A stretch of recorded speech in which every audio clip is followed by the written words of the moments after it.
जय हिंद मेरे सभी प्यारे विद्यार्थियों को केशव डिफेंस एकेडमी में आप सभी का हार्दिक स्वागत है दोस्तों।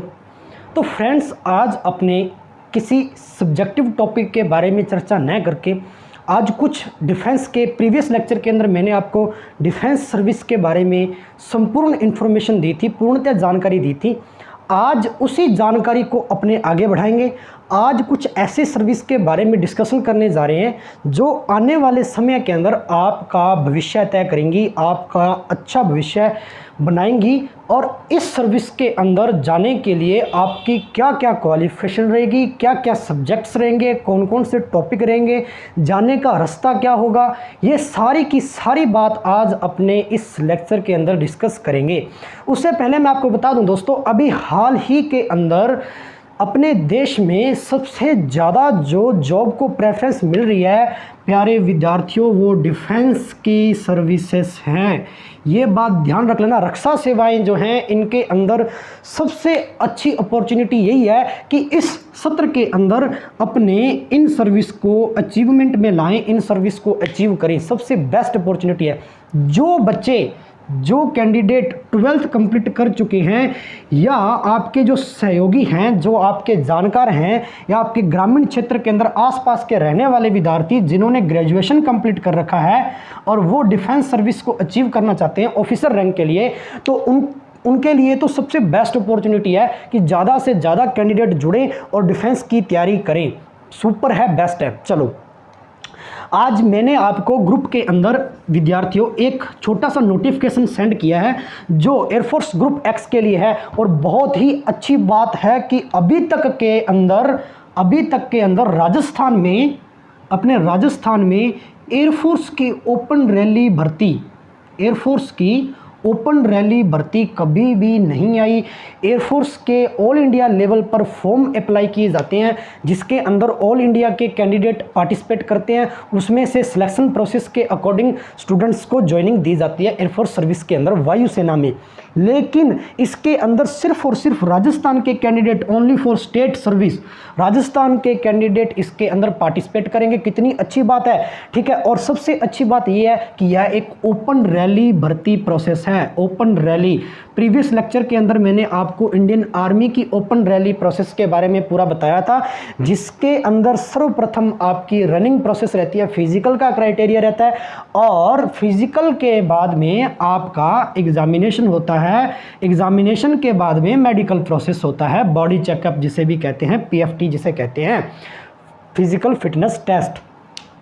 मेडिकल के बाद में आपका, अगर ये आप इतने स्टेप यहाँ पर क्लियर करते हो तो आपको एयरफोर्स के अंदर, वायुसेना के अंदर आपको नौकरी करने का मौका मिलता है, सेवा करने का मौका मिलता है। सबसे पहली बात प्यारे विद्यार्थियों, आज अपने जिस सर्विस के बारे में चर्चा करने जा रहे हैं, इस सर्विस के बारे में मैंने आपको पूरी डिटेल आपको सेंड कर दी है। तो कृपया करके आप एक बार उस डिटेल को, नोटिफिकेशन को पढ़ लीजिएगा। यह जो रैली है यह जोधपुर के अंदर होने वाली है। जोधपुर जो एयरफोर्स का स्टेशन है, एयरफोर्स वायुसेना स्टेशन जोधपुर की कमान है जो, वहाँ पर इसकी ओपन रैली भर्ती प्रोसेस करवाई जा रही है भारतीय वायुसेना एयर चीफ मार्शल के द्वारा।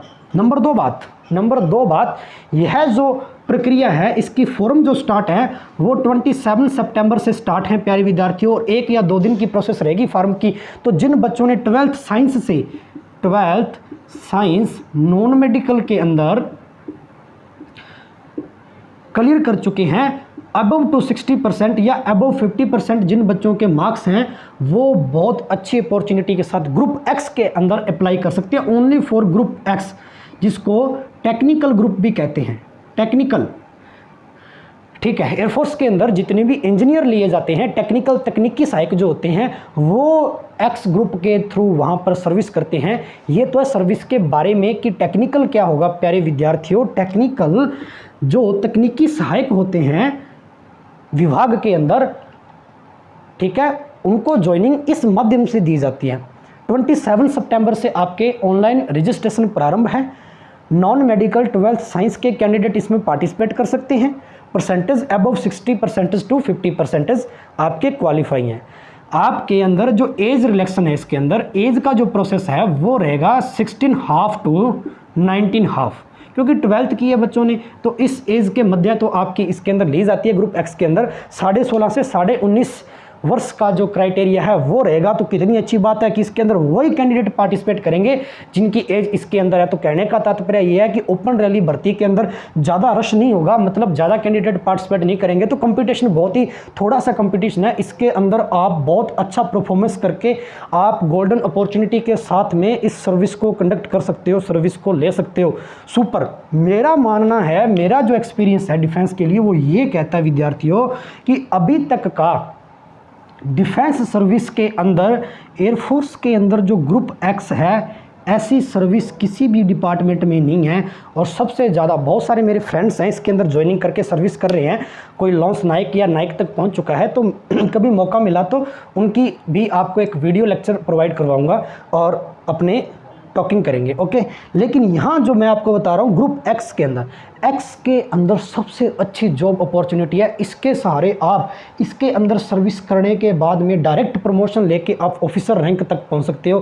फ्लाइंग ऑफिसर जिसे कहते हैं, एफकेट के माध्यम से जो जाता है ग्रेजुएशन के बाद में एयरफोर्स में। लेकिन यहाँ आप के लिए यह बेस्ट अपॉर्चुनिटी है, बहुत ही अच्छा मौका है, ठीक है। जितने ज़्यादा से ज़्यादा कैंडिडेट इसमें पार्टिसिपेट करेंगे उतनी दी बेस्ट है। और 9 अक्टूबर को बताया जा रहा है कि एग्ज़ाम कंडक्ट करवा देंगे ये, ठीक है, क्योंकि ओपन रैली के अंदर उसी दिन आपका फिजिकल होगा, रनिंग होगी, उसी दिन मेडिकल होगा और 1 या 1.5 मंथ का आपको टाइम दिया जाता है इसके अंदर।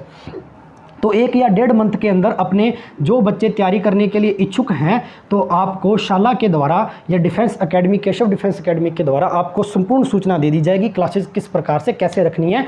जितने बच्चे तैयारी करने के लिए जुड़ेंगे उतना बेस्ट है इसके अंदर। सुपर। 1.5 मंथ के अंदर आप अच्छी भारतीय सेना के अंदर, वायुसेना में बहुत अच्छे पद पर आप सर्विस प्राप्त कर सकते हैं, सिर्फ और सिर्फ 1.5 या 2 मंथ की कड़ी मेहनत के साथ। अगर आप हमारे साथ जुड़कर अपनी तैयारी को, अपने भविष्य को उज्जवल बनाना चाहते हैं तो मैं कहता हूं कि एयरफोर्स एक्स ग्रुप की ये ओपन रैली भर्ती से बड़ी अपॉर्चुनिटी आने वाले समय के अंदर कोई भी नहीं है। जिन बच्चों ने 12th नॉन मेडिकल साइंस कर रखी है इस शाला से या किसी भी शाला से उन्होंने की है, जो सिर्फ डिफेंस की तैयारी कर रहे हैं, अब लॉकडाउन पीरियड के अंदर सीकर, झुंझुनू, कोटा या और अन्य स्टेट के अंदर डिफेंस एकेडमी जो चल रही हैं वहाँ तो आप जा नहीं सकते हो। तो आपके लिए बेस्ट है कि आपके क्षेत्र के अंदर जो हम भारतीय सेनाओं में, रक्षा सेवाओं के अंदर जो हमारा प्रयास है सेवाएं प्रदान करने के लिए, छोटी सी उम्र में सरकारी नौकरी प्रदान करने के लिए, तो वो आप अपना यहाँ कंट्रीब्यूशन दें, आप अपना रजिस्ट्रेशन करवाएं या जो भी एडमिशन वगैरह यहाँ से प्रारंभ करें, आपके लिए सुपर है, बेस्ट है।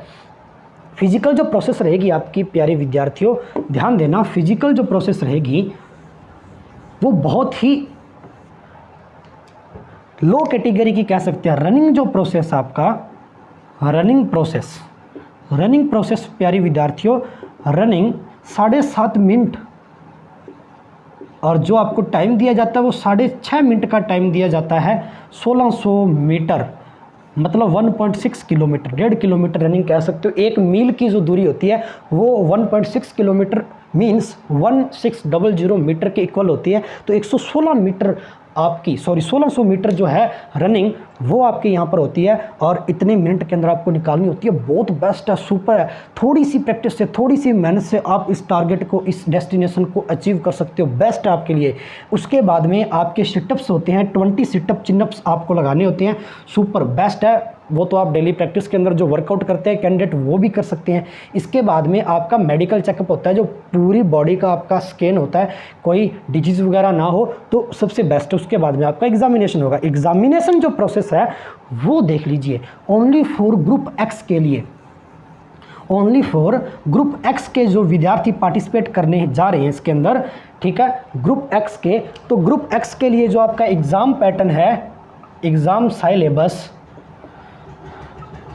साइलेबस जो आपका रहेगा वो क्या रहेगा देख लीजिए। ग्रुप एक्स के अंदर, एयरफोर्स ग्रुप एक्स के अंदर, एक्स ग्रुप के अंदर आपका जो एग्ज़ाम पैटर्न है प्यारे विद्यार्थियों, वो जब आपने 12th और 11th का मैथमेटिक्स किया है क्लासेस के अंदर, 12th और 11th का जो मैथ्स किया है वो आपका रहेगा इसके अंदर सारा का सारा, ठीक है। 12th और 11th के मैथ्स को कंबाइंड करके इसके अंदर 10 से 12 टॉपिक आपके लगाए गए हैं जो बहुत ही अच्छे और इजी हैं, ठीक है। नंबर 2 सब्जेक्ट आपका इंग्लिश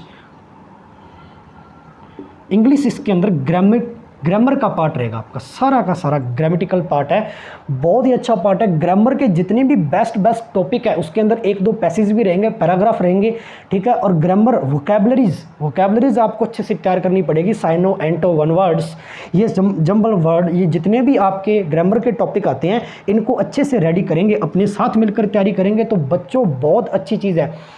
कोई चीज़ दुनिया के अंदर इम्पॉसिबल नहीं है, सब कुछ संभव है, इंसान के हाथ में है। चाहें तो 2 महीने की कड़ी मेहनत के साथ, आप डेडिकेशन के साथ जितने ज़्यादा विद्यार्थी पार्टिसिपेट करेंगे हमारे साथ, तो आप इस सर्विस को पा सकते हो। इस बात की पुष्टि मैं आपके साथ करना चाहता हूं। अगर बहुत ज़्यादा कैंडिडेट जुड़ते हैं, आपके साथी और भी आपके ग्रामीण क्षेत्र के अंदर, शहरी क्षेत्र के अंदर जितने विद्यार्थी इस डिफेंस सर्विस के अंदर जाना चाहते हैं, या जिन्होंने 12th कर रखी है अभी हाल ही के अंदर और वो किसी भी चीज़ की कंपटीशन की तैयारी नहीं कर रहे हैं या ग्रेजुएशन कर रहे हैं, तो ग्रेजुएशन के एग्ज़ाम तो है नहीं, तो सुपर उनके लिए सबसे बेस्ट गोल्डन चांस है कि वो इसके अंदर पार्टिसिपेट करें। छोटी सी ही उम्र में सरकारी नौकरी मतलब गवर्नमेंट सर्विस को अचीव करें, तो सुपर है। ज़्यादा से ज़्यादा कैंडिडेट पहुँचें, ठीक है। आप अपने अन्य मित्रों साथियों के साथ इस वीडियो को, जो आपको अभी भेजी जाएगी ग्रुप में और जो नोटिफिकेशन भेजा गया है, वो इन्फॉर्मेशन के तहत, जानकारी के तहत ज़्यादा से ज़्यादा फैलाएं, ताकि स्टूडेंट्स ज़्यादा से ज़्यादा अपने पास जुड़े, ऐड हों और वो अपने भविष्य को उज्जवल बनाएं, ठीक है। इंग्लिश ग्रामेटिकल पोर्शन आपका रहेगा, वो मैंने आपको बता दिया सारा के साथ। थर्ड जो आपका रहेगा प्यारे विद्यार्थियों, ध्यान देना, थर्ड के अंदर आपका जनरल साइंस का पार्ट रहता है, जिसके अंदर फिजिक्स आपकी आती है और प्लस केमिस्ट्री का थोड़ा बहुत पार्ट रहता है, बस ये जनरल साइंस के अंदर लिया जाता है। जनरल साइंस, सामान्य विज्ञान, इसके अंदर ग्रुप एक्स के अंदर आपका जीके का पोर्शन है, करंट अफेयर्स है, करंट इशू है, ये टॉपिक्स बिल्कुल भी नहीं आते। सिर्फ आपका एग्जाम जो पैटर्न है, एग्जाम सिलेबस है, वो 3 ही टॉपिक्स पर डिपेंड है, 3 ही टॉपिक्स पर वर्क करना है। मैथमेटिक्स 11th 12th, इंग्लिश की ग्रामर और वोकैबुलरीज, और फिजिक्स केमिस्ट्री का जो जनरल साइंस का पोर्शन है, जो आपने 9th या 10th के अंदर पढ़ा है या थोड़ा बहुत 12th के अंदर आपने कवर किया है, वो सारा का सारा इसके अंदर है। इतना ईजी सिलेबस किसी भी डिपार्टमेंट की सर्विस के लिए नहीं है अभी हाल ही के अंदर। तो सबसे मैं कहता हूं कि सुपर है, ये इतनी अच्छी सूचना है। आज जब से मैंने नोटिफिकेशन देखा है तो मैं कहता हूं जी गोल्डन चांस है आप सभी विद्यार्थियों के लिए, ठीक है।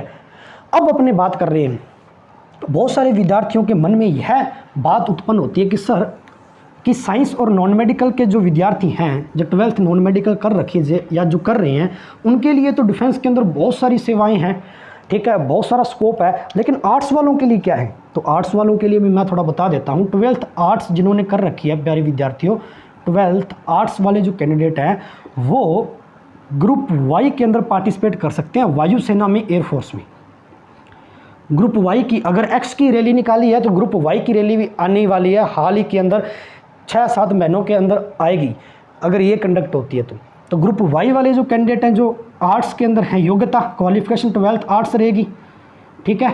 Minimum percentage criteria 50% above of English subject, ये तो रहने चाहिए, बेस्ट है, सुपर है। एयरफोर्स के अंदर इंग्लिश सबसे ज़्यादा और मैथ्स, इन 2 सब्जेक्ट्स पर आपकी कमांड अच्छी है तो आप आराम से बहुत ईजिली आप एग्ज़ाम को वेरीफाई कर सकते हो, क्वालिफाई कर सकते हो, ठीक है। अब अपने बात करने लग रहे हैं, इसके अंदर एज का क्राइटेरिया जो रहता है वो रहता है प्यारे विद्यार्थियों 17 से 21 वर्ष, 17 से 21 साल इसके अंदर ग्रुप वाई के अंदर एज का क्राइटेरिया रहता है जो आर्ट्स के लिए है।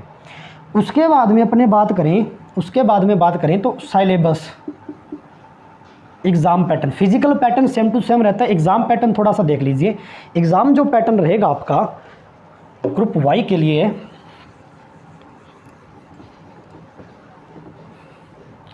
वो देख लीजिए। ग्रुप वाई के लिए जो आपका एग्ज़ाम पैटर्न रहेगा, वाई ग्रुप के लिए एग्ज़ाम पैटर्न या एग्ज़ाम सिलेबस देख लो प्यारे विद्यार्थियों। ग्रुप वाई के लिए जो आपका फर्स्ट टॉपिक रहता है वो रहता है इंग्लिश, कि इंग्लिश अगर आपकी बेस्ट है तो आप आराम से एग्ज़ाम क्वालिफाई कर सकते हो। 50 क्वेश्चंस आपके इंग्लिश के आते हैं, जिसमें से आपके अप्रोक्सीमेट 40+ या 45+ आपके सही होने चाहिए, तब जाके आपका इसके अंदर सिलेक्शन होता है। इंग्लिश की मेरिट अलग से जाती है ग्रुप वाई के अंदर, ये ध्यान कर लेना। बहुत सारे कैंडिडेट होते हैं इसके अंदर अदर सब्जेक्ट्स पर ज़्यादा कमांड होने के कारण वो वहाँ अच्छे क्वालिफाई कर लेते हैं, लेकिन इंग्लिश के अंदर उसके क्वालिफाई मार्क्स हैं वो अच्छे नहीं रहते हैं, तब उसका सिलेक्शन नहीं होता है। और बच्चों के मन में ये होता है कि सर हमने तो बहुत अच्छा पेपर किया था, हमारी मैथ्स राइट थी, जीके का पोर्शन राइट था, जनरल साइंस राइट थी, फिर भी हमारा सिलेक्शन नहीं हुआ। कारण इंग्लिश, क्योंकि इंग्लिश के अंदर उसके जो मार्क्स हैं 45 या 40 प्लस उसने नहीं किए हैं या नहीं लिए। नंबर 2 मैथ्स, इसके अंदर जो मैथ आती है वो आपकी अर्थमेटिक आती है। अर्थमेटिक मैथ्स अंक गणित आती है आपकी सारी की सारी, जो कंपटीशन लेवल की होती है, जिसके अंदर टॉपिक्स परसेंटेज हैं, प्रॉफिट एंड लॉस हैं, ब्याज आ गया आपका, इंटरेस्ट टॉपिक आ गया, रेशियो आ गया, टाइम एंड वर्क आ गया। तो ये जो टॉपिक्स रहते हैं कंपटीशन जो मैथमेटिक्स है वो आएगी इसमें।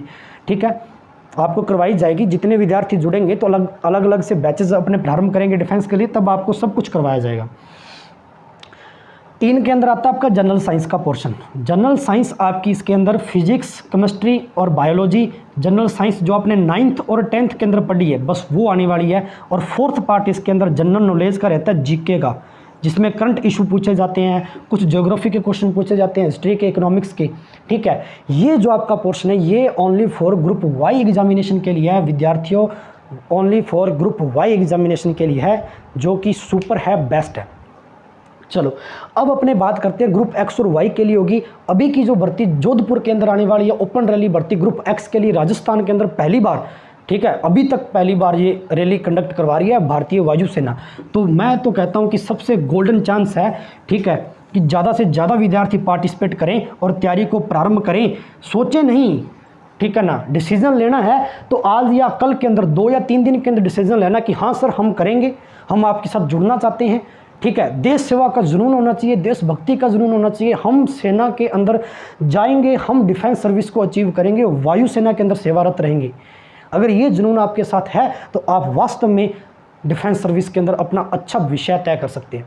चलो अब अपने बात करते हैं, कुछ ऐसे विद्यार्थी होते हैं या ऐसे फार्म भी आते हैं जैसे कि वायुसेना के अंदर या इंडियन नेवी के अंदर या इंडियन आर्मी के अंदर इसके अलावा जो वैकेंसीज आती हैं सेना की, जिसको बोलते हैं सशस्त्र बल, पैरामिलिट्री फोर्सेस,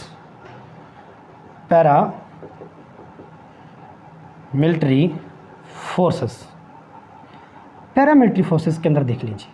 पैरामिलिट्री फोर्सेस का मतलब क्या हो गया? पैरामिलिट्री फोर्सेस का मतलब होता है सशस्त्र सेनाएं, सशस्त्र बल, जो कि भारतीय सेना के अधीन नहीं आती, सेना से थोड़ा सा अलग होता है। भारतीय सेनाएं जो हैं, जो 3 प्रकार की आपने पढ़ते हैं, आर्मी, एयरफोर्स और नेवी, जल सेना, थल सेना, वायुसेना, 3 प्रकार की जो सेनाएं पढ़ते हैं, यह रक्षा मंत्रालय के अधीन आती हैं। डिफेंस मिनिस्ट्री ऑफ डिफेंस रक्षा मंत्रालय के अधीन आती हैं। किंतु जो पैरामिलिट्री फोर्सेज हैं, अर्धसैनिक बल बोलते हैं, आधे सैनिक होते हैं, अर्धसैनिक जो बल होता है, ठीक है, ये जो आती हैं, ये आपकी आती हैं मिनिस्ट्री ऑफ होम अफेयर्स, गृह मंत्रालय के अधीन, मिनिस्ट्री ऑफ होम अफेयर्स के अधीन। इतनी बात समझ में आई क्या प्यारे विद्यार्थियों? बिल्कुल आई सर। अब अपने बात करने जा रहे हैं कि सर पैरामिलिट्री फोर्सेज है वो भारत के अंदर काम कैसे करती है। सेना तो पता चल गया देश की रक्षा करती है, रक्षा तो ये भी करती है, लेकिन इनका कार्य क्या होता है, कितने प्रकार की होती हैं देश के अंदर ये सेनाएं, कितने ग्रुप्स के अंदर डिवाइड है, कौन कौन सी बटालियंस होती हैं, ये सारी की सारी बात आपको मैं इसी लेक्चर के अंदर बताने वाला हूँ। बस आप डेडिकेशन के साथ वीडियो को देखते रहें, अपनी देशभक्ति का जुनून है ना वो दिल के अंदर जगाएं कि हम वास्तव में कर सकते हैं, हम अपने डेस्टिनेशन को अचीव कर सकते हैं। इसी के साथ देख लीजिए विद्यार्थियों, पैरामिलिट्री फोर्सेज के अंदर आपकी कुल 5 से 6 प्रकार की फोर्सेज आती हैं। सबसे पहले अपने लेते हैं बीएसएफ को, जिसे बॉर्डर सिक्योरिटी फोर्स के नाम से जाना जाता है। दूसरी CRPF, central reserve police force के नाम से जाना जाता है, CISF, central industrial security force के नाम से जाना जाता है, एसएसबी, सशस्त्र सीमा बल के नाम से जाना जाता है। 5वीं आपकी आती है आईटीबीपी, ठीक है प्यारे विद्यार्थियों, आईटीबीपी, जिसको इंडो तिब्बत बॉर्डर फोर्स भी कहा जाता है। और 6ठी आपकी आती है असम राइफल, असम राइफल्स। चलो अब इनका कार्य क्या क्या है, ये कैसे कैसे अपने देश के अंदर वर्क करती हैं, ठीक है, और इनके अंदर अपने कैसे पार्टिसिपेट कर सकते हैं, इसके अंदर अपनी सर्विस कैसे अचीव कर सकते हैं, इस चीज़ को ध्यान से समझना थोड़ा सा यहाँ, ठीक है। एक डायग्राम के माध्यम से समझते हैं, एक चित्र के माध्यम से समझते हैं। प्यारे विद्यार्थियों, Bharat, India, that is Bharat, संविधान के अंदर भी दर्ज है ये बात कि इंडिया जो कि भारत है,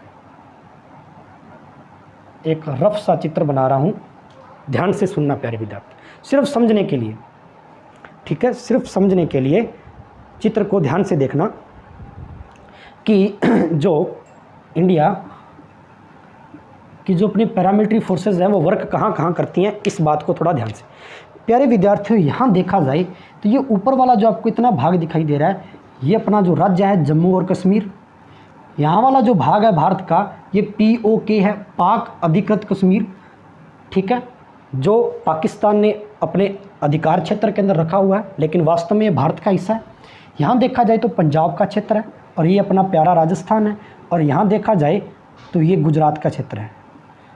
टेम्परेली सा बता रहा हूँ समझने के लिए, गुजरात, राजस्थान और पंजाब। यहाँ देखें तो इस भाग के अंदर आपका हिमाचल प्रदेश और ये वाला उत्तराखंड वाला भाग आ जाता है, फिर आपका उत्तर प्रदेश UP वाला भाग आ गया यहाँ, और ये बिहार, और ये आपका अरुणाचल प्रदेश और असम का जो भाग है, असम, और यहाँ जो बांग्लादेश है इसके साथ में कंट्री बांग्लादेश है, टच करती है। चलो इतने से बारे में अपने समझ लेते हैं। प्यारे विद्यार्थियों, अगर बॉर्डर सिक्योरिटी फोर्स के बारे में समझें, बॉर्डर सिक्योरिटी फोर्स, ठीक है, समझ में आई, BSF, ये जो वर्क करती है, ये बॉर्डर पर वर्क करती है। अपनी भारतीय अंतर्राष्ट्रीय जो सीमाएं हैं, इंटरनेशनल बॉर्डर हैं, जो अन्य देशों के साथ, पड़ोसी देशों के साथ सीमा बनाते हैं, उस क्षेत्र की रक्षा करती है BSF। कौन कौन से क्षेत्र में? पंजाब में BSF वर्क करती है, जो पाकिस्तान के साथ जितने भी राज्य अपने लगते हैं, पड़ोसी देश, आपने भूगोल में पढ़ा होगा, पाकिस्तान के साथ जम्मू कश्मीर, पंजाब, राजस्थान और गुजरात का यहाँ तक वाला भाग, ठीक है। यहाँ जो अपने वर्क करती है प्यारे विद्यार्थियों, वो BSF वर्क करती है, बॉर्डर की रक्षा करती है अपने भारतीय देश की। नंबर 2 बात, BSF के बारे में समझ लिया, ठीक है। अब बात कर रहे हैं CRPF, central reserve police force. देश के अंदर, अगर पूरे देश के अंदर मिड पॉइंट पर बात करें, मध्य, पूरे देश में कहीं भी अगर अशांति का माहौल आ जाए, अशांति पनप जाए, दंगे हो जाएं, आंदोलन भड़क जाए, उस समय जो भारत की जनता है, पब्लिक है, उसकी रक्षा करने के लिए CRPF नियुक्त की जाती है। इसको केंद्रीय सुरक्षा पुलिस बल भी कहा जाता है, ठीक है, सेंट्रल रिजर्व पुलिस बल भी कहा जाता है। CRPF, CISF, देखो सेंट्रल इंडस्ट्रियल का मतलब होता है औद्योगिक, जो अपने कारखाने हैं, उद्योग धंधे हैं, जो बड़ी बड़ी कंपनियां हैं जहां तेल निकाले जाते हैं, प्राकृतिक गैस का उत्पादन किया जाता है ना, जो अपने थर्मल पावर स्टेशन NTPC है, जो अपना ONGC है, ये बड़े बड़े जो उद्योग धंधे हैं, बड़े बड़े कारखाने, फैक्ट्रीज़ हैं, वहाँ जो रक्षा करती है, उन धंधों की जो रक्षा करती है, इकोनॉमिक्स की जो रक्षा करती है, अपनी अर्थव्यवस्था की रक्षा करती है, वहाँ जो सिक्योरिटी फोर्स लगाई जाती है वो CISF लगाई जाती है। या आपने कभी देखा होगा एयरपोर्ट के अंदर, एयरपोर्ट में, ठीक है, अंतर्राष्ट्रीय हवाई अड्डे जो होते हैं और जो मेट्रो स्टेशन होते हैं, मेट्रो स्टेशन पर भी CISF जो पुलिस बल है इसको नियुक्त किया जाता है। SSB की बात करते हैं, सशस्त्र सीमा बल, सशस्त्र सीमा बल, ये कहाँ वर्क करती है प्यारे विद्यार्थियों, ध्यान रखना, सशस्त्र सीमा बल नेपाल बॉर्डर और भूटान बॉर्डर पर, नेपाल और भूटान, ये 2 देशों की सीमा भारत के साथ लगती है, और यहाँ जो अपने अंतर्राष्ट्रीय सीमा बनाते हैं, यहाँ अपने देश की रक्षा करती है वो सशस्त्र सीमा बल करती है। ITBP सन 1962 के बाद में नियुक्त हुई थी देश के अंदर, जब भारत और चाइना वॉर हुआ था, इंडो चाइना वॉर हुआ था, भारत चीन युद्ध, उस समय ITBP की स्थापना की गई थी, जो कि उत्तराखंड, UP और ऊपर वाला सियाचिन वाला भाग है, यहाँ लद्दाख सेक्टर भी हाल ही के अंदर, करंट के अंदर बहुत ज़्यादा चर्चा के अंदर है। चीनी सेना और भारतीय सेना में प्रतिदिन जो झड़प उत्पन्न हो रही है उस वजह से, तो लद्दाख सेक्टर के अंदर ITBP वर्क करती है। ITBP, Indo Tibet border force, जो चाइना के साथ सीमा अपनी बनती है, अंतर्राष्ट्रीय सीमा है, वहाँ जो अपने कार्य करती है, वहाँ जो सीमा की रक्षा करती है। असम राइफल जो है असम के अंदर और छत्तीसगढ़ के अंदर, और यहाँ जो म्यांमार सीमा है, म्यांमार भी लगता है ना अपनी, म्यांमार जो देश है, और असम और छत्तीसगढ़, ये जो राज्य हैं, यहाँ के जो नक्सलवादी एरिया है ना, वहाँ पर ये कार्य करती है असम राइफल्स। ठीक है। तो ये 6 प्रकार की पैरामिलिट्री फोर्सेज होगी। देश के कौन कौन से बॉर्डरों की सुरक्षा करती है, कौन कौन से अंतर्राष्ट्रीय सीमाओं की ये रक्षा करती है, ये आपको समझ में आ गया होगा मैप के अंदर, ठीक है। तो ये इतना पता चल गया कि यह गृह मंत्रालय के अधीन आती है। 6 प्रकार की पैरामिलिट्री फोर्सेज तैनात की जाती है, जिसको अर्धसैनिक बल कहते हैं। ये सारी की सारी वैकेंसीज इसके अंदर अलग अलग भी आती है और एसएससी जीडी भी निकालता है। यहाँ आप अच्छे से पार्टिसिपेट कर सकते हो, बहुत अच्छी जॉब अपॉर्चुनिटी होती है विद्यार्थियों, सुपर होती है, ठीक है। यह भी सेना है, डिफेंस है, अर्धसैनिक बल है। 12th वाले जो विद्यार्थी हैं जिन्होंने साइंस में कर रखी है या नॉन मेडिकल, मेडिकल, ठीक है, या जो आर्ट्स के कैंडिडेट हैं, जब इसके फॉर्म आए होंगे या फॉर्म जब स्टार्ट होंगे तो मैं आपको इसकी सूचना समय समय पर पहुँचाता रहूँगा। अभी एसएसबी के फॉर्म आए हुए हैं जीडी के, जो 10th बेस पर है, सशस्त्र सीमा बल के अंदर। जीडी का मतलब सैनिक पद पर। तो आप फॉर्म अप्लाई कर सकते हो, अपनी तैयारी को प्रारंभ कर सकते हो। सिलेबस वही रहेगा, मैथ्स, रीजनिंग रहेगी, मैथ्स रहेगी, जनरल साइंस और general knowledge, GK, current issue, ये आपका सिलेबस रहेगा। तो प्यारे विद्यार्थियों, ये होगी पैरामिलिट्री फोर्सेस प्लस आपके एयरफोर्स ग्रुप एक्स के बारे में अपनी चर्चा की, ठीक है, जो भी ओपन रैली जोधपुर के अंदर कंडक्ट करवाई जाएगी, ठीक है, वायुसेना के द्वारा। ग्रुप वाई जो 12th आर्ट्स के कैंडिडेट हैं, इससे प्रीवियस लेक्चर में ऑफिसर एंट्री कैसे लेते हैं भारतीय सेना में, उसके बारे में अपनी संपूर्ण जानकारी प्राप्त कर चुके हैं। अब जो बात है मुख्य, वो है कैंडिडेट्स आपके जुनून पर, आपके दिल के अंदर जो तमन्ना है भारतीय सेना के प्रति, भारतीय सेना में जाने का जो जज्बा है, उसको बाहर निकालने का सबसे बड़ा और अच्छा चांस है ग्रुप एक्स।